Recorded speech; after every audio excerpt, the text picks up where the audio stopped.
Kindness is a signature one leaves on their soul.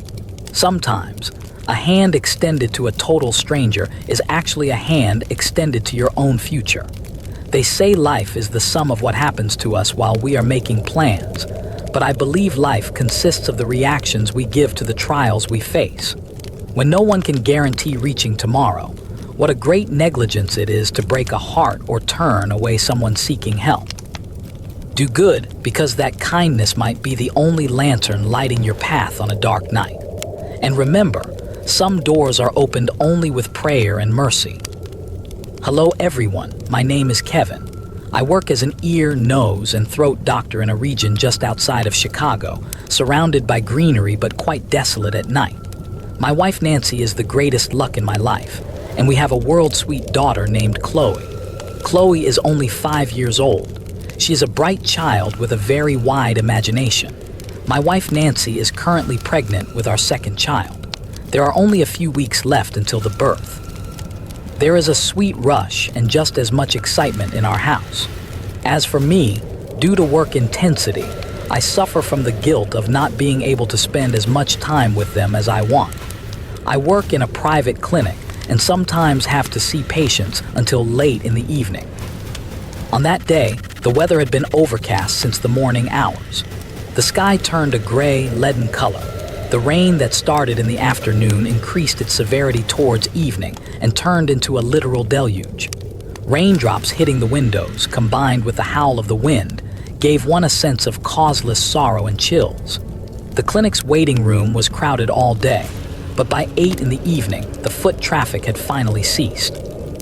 After examining my last patient and giving them their prescription, I called out to my secretary, Mrs. Ashley. Mrs. Ashley, that's enough for today. You can leave too. The weather is very bad. Don't get stranded on the road, I said. Mrs. Ashley thanked me and began to pack up. I went to my room and started organizing the files on my desk. Inside me was the dream of going home to drink a hot soup and kissing and hugging my daughter. As I was taking off my gown and hanging it on the rack, I heard the clinic's outer doorbell. Mrs. Ashley had already left.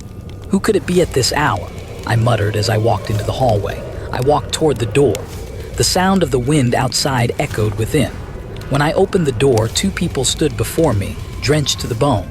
One was a quite elderly man with a hunched posture, his facial wrinkles hiding deep sorrows. Beside him was a trembling young girl, about 16 or 17 years old, with her head bowed. Water dripping from the man's cap was falling onto his shoulders. His eyes were sunken, and his gaze was dull. "For the sake of God," the man said, his voice trembling. "My granddaughter is very bad. Normally, I wouldn't accept patients at this hour. Moreover, I had shut down the clinic systems. But looking at the rain outside and the man's helpless state, my conscience did not allow me to refuse. I didn't even feel the need to ask if they had an appointment, because it was obvious they didn't. "Come inside, you're soaked," I said, opening the door all the way. The man entered, holding the girl by the arm. There was something strange about the girl's walk. It was as if her feet weren't touching the ground, as if she were being dragged by force. It was clear from their ragged clothes that their situation wasn't very good. I took them into the examination room. "Please, sit down," I said, pointing to the patient chair. The elderly man seated the girl gently but firmly in the chair. The girl's head was still bowed. Her hair covered her face. "What is the complaint?" I asked. Meanwhile, I was disinfecting my hands. The man took a deep breath.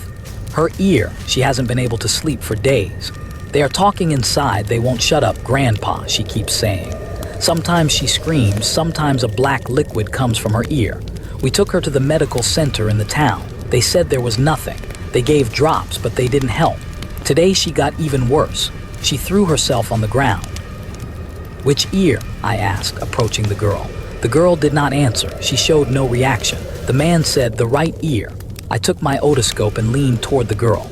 "My daughter, what is your name?" I asked in a soft voice. She didn't answer. Her shoulders began to shake. She was crying silently. The man stepped in. "Her name is Sarah. She doesn't talk much. After that incident, she went silent." I didn't press about what incident. I had to check the ear first. I pushed the girl's hair behind her ear. There were marks resembling dried bloodstains around her ear, but the color was darker, close to black. A foul smell reached my nose, like rotting flesh or a damp, moldy earth smell. I felt nauseous, but I didn't show it. I held the light of the otoscope inside her ear. What I expected was an infection, maybe a rupture, but I was startled by what I saw. The eardrum looked perfectly intact, but inside, in the depths, there was movement. As if a shadow was wandering inside the ear. As I moved the light, that shadow seemed to flee.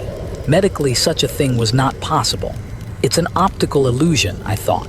My eyes were probably playing tricks on me due to fatigue. I looked again. This time, I heard a very, very thin sound coming from the depths of the ear, like a whisper, a hum as if thousands of people were screaming simultaneously from very far away. I pulled my head back. "Sarah, are you in pain?" I asked.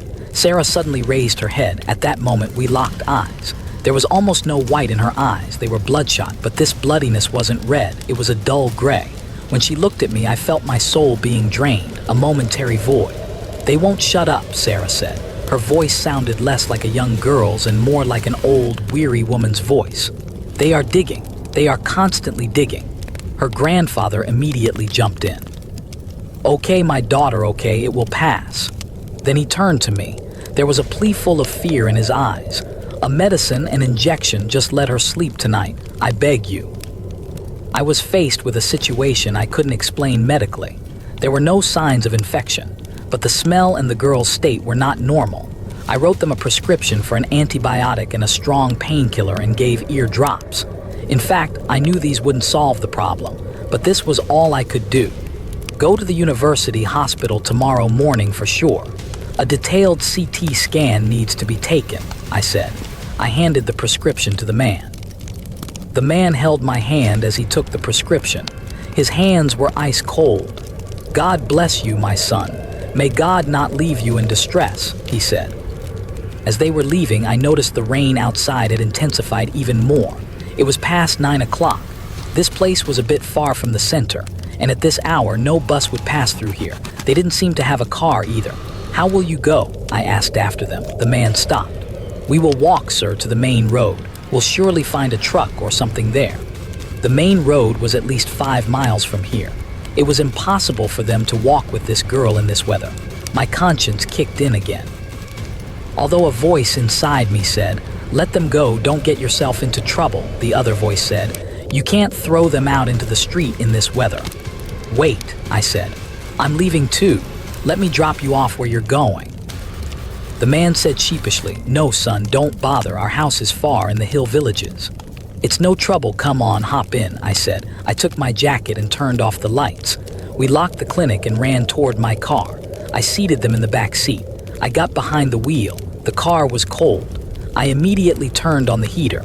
I didn't turn on the radio during the journey. There was only the rhythmic sound of the wipers and the sound of the tires on the wet asphalt. Not a sound came from the back seat.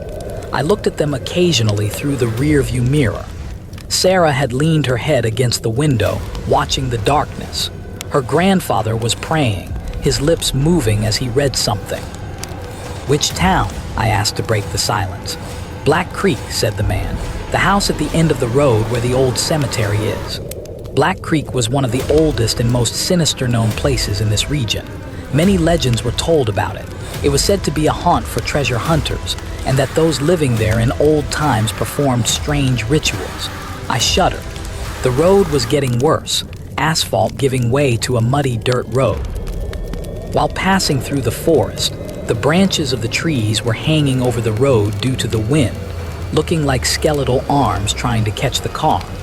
As I progressed on the foggy road lit by the headlights, the restlessness inside me was growing. It was as if there was someone else in the car besides us.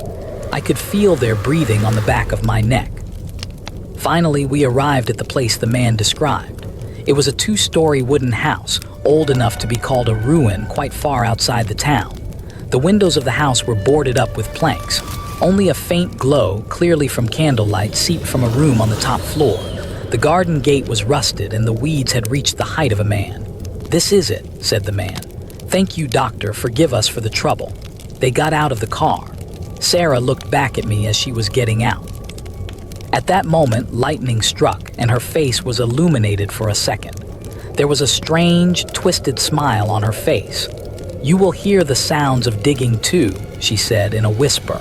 Or that's what I heard, I'm not sure. Maybe it was the sound of the wind. I waited until they entered the house and closed the door.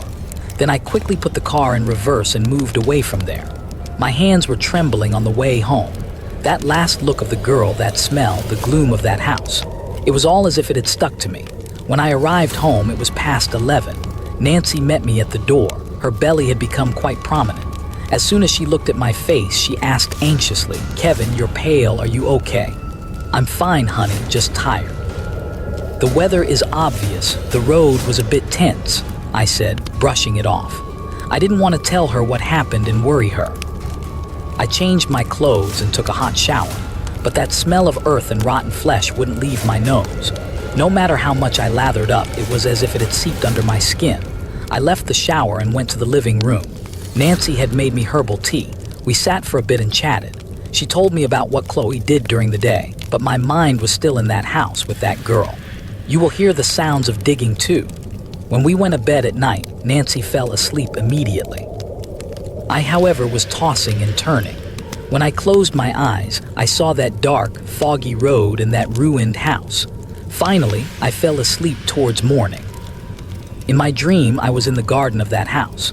I had a shovel in my hand. It was pitch black, but I could see the soil. I was digging without stopping. I didn't know why I was digging, but I had to dig. A voice was coming from under the ground. "Don't stop, dig, get us out," the voice said. The voice was familiar. It was Sarah's voice. I started digging faster. My hands were bleeding. My fingernails were broken, but I couldn't stop. Finally, the shovel hit something hard. A thud. I leaned down and scraped the soil with my hands. A chest. No, a coffin. I forced the lid of the coffin open. No one was inside. There was only a black, smoke-like liquid, and that liquid suddenly moved and jumped on me. It grabbed my throat. I couldn't breathe. I wanted to scream, but no sound came out. I heard a whisper right by my ear. "It is inside you now too." "Kevin, Kevin, wake up." I woke up with a start at Nancy's voice. I was drenched in sweat. My heart was beating as if it would burst out of its place. Nancy was looking at me with eyes full of fear. "What happened?" You were screaming, struggling. "A nightmare," I said breathlessly. "Just a bad nightmare." I got up and drank a glass of water. Day had dawned, but the sky was still overcast. I didn't want to go to work that day, but I had to. I kissed Nancy and Chloe and left the house. When I got into the car, I noticed a mud stain on the back seat, in the place where that man and the girl sat last night. But this wasn't normal mud. It was like a sludge mixed with burnt ash. I took a cloth to clean it, but the stain wouldn't come out. My headache had intensified when I arrived at the clinic. I examined patients with difficulty until noon. Occasionally, I heard a ringing in my ear and sometimes that hum. It was as if people were whispering behind the walls. During the lunch break, my childhood friend Mark came to visit me. Mark was a local of this region and knew everyone. He was a real estate agent. While we were drinking tea together, I couldn't help but ask, "Mark, do you know the house at the end of the old cemetery in Black Creek?" The hand Mark was holding the teacup with stayed suspended in the air. His face became serious. "Why do you ask, Kevin? How do you know that house?" "I dropped a patient off there last night," I said. Mark put the cup down hard on the saucer. "What did you do, man? Does one go to that house at night? That house is cursed." "Don't be ridiculous, Mark, cursed." I was about to say, but Mark cut me off. "Look, a man named David lives in that house. Years ago, while searching for treasure with his brother, they opened an old grave. According to what's said, the grave belonged to an old sorcerer or it was a protected hoard. I don't know exactly. His brother lost his mind that night and took his own life. David has been living in that house with that curse ever since. And he has a niece, Sarah. Poor girl." "Yes, Sarah, I saw her. She was complaining about her ear," I said.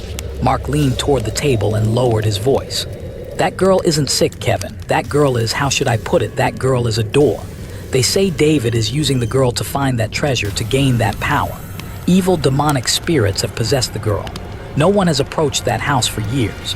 Sounds of digging, shoveling, and screams come from there at night. What I heard had frozen my blood." The digging incident I saw in my dream.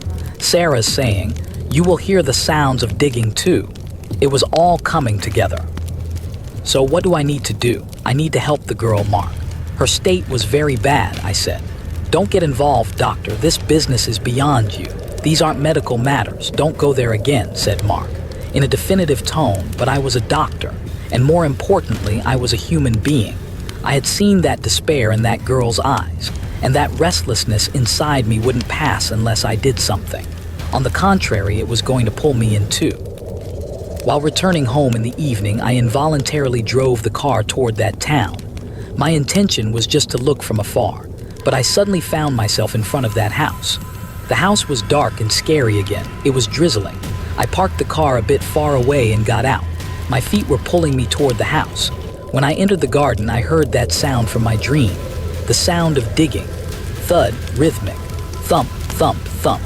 The sound was coming from behind the house. I quietly crept around to the back of the house. I froze at the sight I saw. The old man, David, was scratching the earth with a pickaxe in his hand, but this wasn't a normal excavation. Every time he hit the ground, it was as if smoke was rising from the earth, and Sarah was kneeling at the head of the dug pit, swaying and muttering something. She was wearing only a thin nightgown and was soaked to the bone. I moved a bit closer. I began to hear the words coming out of David's mouth. It wasn't English. He was making strange sounds coming from the throat, resembling Hebrew or Syriac. At every hit, Sarah would let out a scream, covering her ears with her hands. "Endure," David was shouting. "Almost there. It will come out.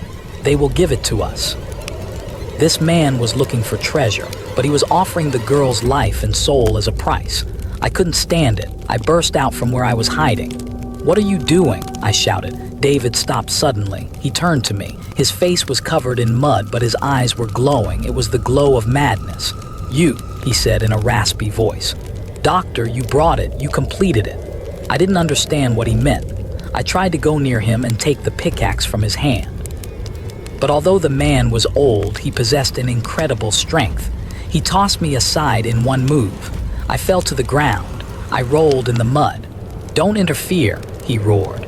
"I have been waiting for this moment for years." I looked at Sarah. The girl's eyes had turned completely white. Foam was coming from her mouth, and that black liquid was now flowing in streams from her ear. The grass was turning yellow and wilting where it touched the soil. "Sarah, run," I shouted, but Sarah did not hear me. Suddenly she stood up. She stood as if suspended in the air. Her feet hadn't left the ground, but her posture was inhuman. She turned to David. Her voice had turned into that multiple voice I heard in the office that night. "Enough." Sarah shouted, but it wasn't her talking. "The deal is over, David. We took, you didn't give." David recoiled in fear. "No, you promised you will give the gold." At that moment, a thick black smoke erupted from the dug pit under the ground. The smoke took shape. It turned into a shadow-like entity resembling a human but without limbs. The entity glided toward David. David began to scream, but his voice came out muffled. I was watching in terror. I had to run, but my legs wouldn't move. Sarah suddenly turned to me. She fixed those white eyes on me. "Go," she said in her own voice. A weak, thin voice. "Go protect your baby." My baby, Nancy, Chloe. At that moment, I came to my senses. This thing, whatever it was threatening me and my family too. I don't know how I got out of there or how I got into the car. As I stepped on the gas, David's screams of pain were echoing behind me. When I arrived home, I was covered in mud from head to toe. Nancy hadn't slept. She was waiting for me. When she saw my state, she screamed. "Kevin, what is this state of yours?" "Quick," I said. "Take Chloe. We are leaving. Immediately." "Where? What's happening?" "Don't ask questions, Nancy. We're going," I said. I bundled them into the car. We spent that night at my parents' house in the center. I didn't speak at all on the way. I was constantly checking the rearview mirror, as if that shadow was following us. The next day, I explained the situation to a sensible, faithful acquaintance of ours. He directed me to someone named Father Samuel, who was well known in the region and specialized in spiritual matters.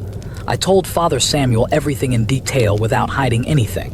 After the father listened to me, he remained silent for a long time. He He stroked his beard. "My son," he said, "you have gotten into a great trouble. That man, David, made a pact with dark entities to find treasure. But these entities feed on blood. They feed on pain. He chose his niece as a sacrifice.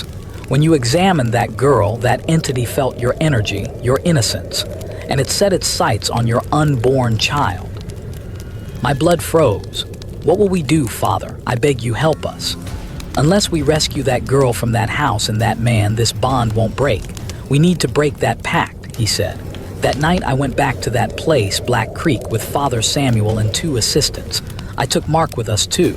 When we arrived in front of the house, there was an eerie silence. There was no trace of yesterday's storm, but the air was heavy. The father sprinkled holy water while reciting something talismanic around the house. In the name of God, we said as we opened the door. It was pitch black inside. We progressed with flashlights. David was lying in the middle of the hall. He had died with his eyes open. There was a terrifying expression on his face. His body had become stiff. He was dead. "Where is Sarah?" I whispered. A thud came from the upstairs. We rushed up. When we entered the room, we found Sarah huddled in the corner, trembling. When she saw us, she screamed. But Father Samuel walked toward her calmly. He began to recite prayers loudly. As the father recited, the items in the room began to shake. The windows were rattling. In the corner of the room, at the junction of the ceiling, I saw that black shadow again. It was looking at us. "Do not be afraid, keep your faith strong." The father shouted. He put his hand on Sarah and continued to recite those powerful talismans. Sarah struggled at first. She tried to push the father. Again, those thick male voices and curses were pouring out of her mouth. "Leave her, she is ours. Her grandfather gave her to us." The father shouted, "Darkness cannot stand against the light." His assistants began to join him. I was reciting all the prayers I knew too. Tears were streaming down my cheeks. Suddenly, there was a burst of wind in the middle of the room. The candles went out, the flashlights flickered and shut off. In the pitch black, there were only the talismanic words the father recited and Sarah's screams. Then, a sharp sound like glass breaking was heard, followed by a deep silence. When I turned the flashlight back on, Sarah was lying unconscious on the floor. The father was drenched in sweat, out of breath. "It's over," he said. "Thank God it's gone." We picked up Sarah and took her out of the house. We informed the police about David's body. The incident went into the records as a heart attack. Since the townspeople didn't approach that house anyway, no one asked many questions. We hospitalized Sarah. She stayed in intensive care for days. Her body was exhausted. But when she woke up, her eyes were now their own color. That dullness was gone, replaced by a sad but clear gaze. The pain and discharge in her ear had completely stopped. 6 months have passed since the incident. Our second child, our son Ethan, was born. A healthy, beautiful baby. Nancy and Chloe are very happy. What happened to Sarah? She was taken under the protection of social services, but we didn't leave her alone. We visit her frequently. She is receiving psychological treatment and her condition is getting better every day. When she came to visit us last week, I gave my son to her arms. She looked at Ethan and smiled. "He is very lucky," she said. "He has a father who loves and protects him." At that moment, I realized that if I hadn't opened the door of that clinic that night, if I hadn't taken them into the car on that rainy road, maybe today neither Sarah would be alive, nor would I be in peace with my family. Kindness is sometimes a shield that protects us from the greatest evils. No matter who is in front of you, do not be afraid to extend your hand of help, because that hand is actually the hand that pulls you back from the edge of the abyss. On nights when it still rains sometimes, I look out the window. I remember that dark, foggy road and I give thanks, both for our salvation and for being able to touch a life. May God protect us all from visible and invisible accidents, troubles, and the evil of people whose hearts have darkened. Remember, no matter how dark the darkness is, a candle flame is enough to light it up. Don't forget to like the video and subscribe. See you in the next video.